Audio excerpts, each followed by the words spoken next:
What happens when a god loses everything? Not just their followers, not just their dominion, but every last divine being that once stood beside them.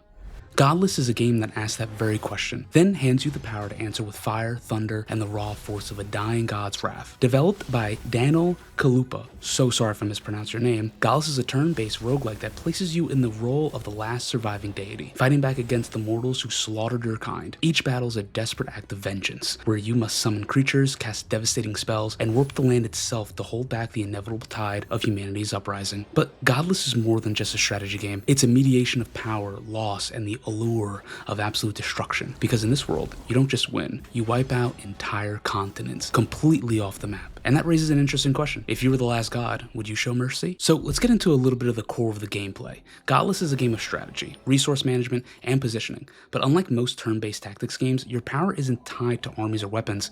It's tied to the land itself. Each turn you decide how to fight back against the mortals. Summon creatures that auto-battle, acting as your frontline defenders, cast spells to poison, resurrect, or even enchant units, and terraform the battlefield, changing the very terrain to manipulate the fight, boosting allies, blocking enemies, or teleporting units into the chaos. This blending of traditional turn-based tactics with environmental manipulation makes every battle feel more like a god rewriting the rules of the world rather than a general leading troops. But while your powers are vast, they are not unlimited. Resources are tight. Each decision, each summon, each spell, each shift of the landscape has weight. You're powerful, but you're not invincible.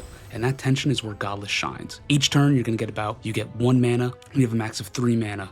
You really have to learn and utilize that correctly to really get past some of these challenging fights. Like many modern roguelikes, Godless offers procedural challenges and a deep progression system. Each run presents a new path to shape your divine power. Will you build an army of relentless summons, overwhelming mortals with sheer numbers? Will you become a sorcerous force wielding powers, spells that just completely twist fate itself? Or will you reshape the very land, making the battlefield your greatest weapon? The choice is entirely up to you. Between battles, you choose upgrades, relics, and abilities, slowly refining your divine playstyle until you become something truly unstoppable. And when the run is over, the world remembers your destruction. Progress carries over, unlocking new ways to further dismantle humanity's final strongholds. The game asks you not just to survive, but to eradicate. This is where Godless moves beyond just being another tactics game, because the deeper you go, the more you start to question what you're actually doing. At first, it's simple. Humanity killed the gods.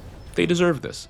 But as you destroy more and more, something unsettling creeps in. These are not faceless armies. They're people, fighting for their survival against the god they once worshipped. The game doesn't ask you to feel guilty, but it leaves just enough space for you to wonder, is this justice or is it complete annihilation? Because in Godless, there is no balance, no divine order to restore.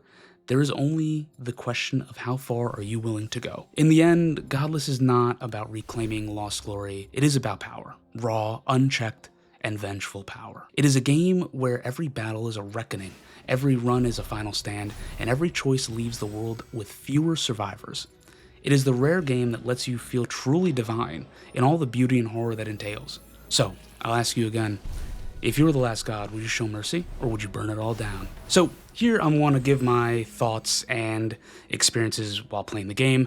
I really enjoyed it. The game is really challenging. It offers a lot.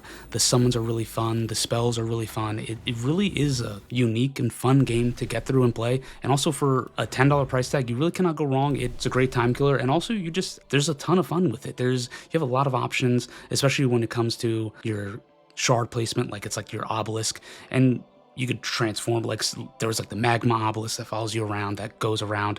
It is a tough game. It's really difficult. And one thing I want to say as a standout is the auto battle mechanics are sometimes not the best. It does feel like your troops kind of get blocked between things and they kind of don't know where to go sometimes. But again, that's just a little gripe that I had while playing, and it didn't ruin any fun. It just made me think harder, made me think faster. And each run felt really, really unique. I would say the fact that there's so much speed tied into it, beating each round, beating each basically continent with 3 waves of enemies grants you much better rewards as you go along. The faster you do it, the more rewards you get. But that's really it. And I love playing with the Crimson Shard, the Crimson Obelisk type thing. I love like the tentacles in it, and pause. And it was just a ton of fun. So if that sounds like a game worth experiencing, you can check out Godless on Steam right now. If you enjoyed this little deep dive into it, consider subscribing for more of these styles of videos on games that make me think, feel, and question the roles that we very much play. And as always, let me know in the comments, what would you do as the last god? Thanks for watching, guys.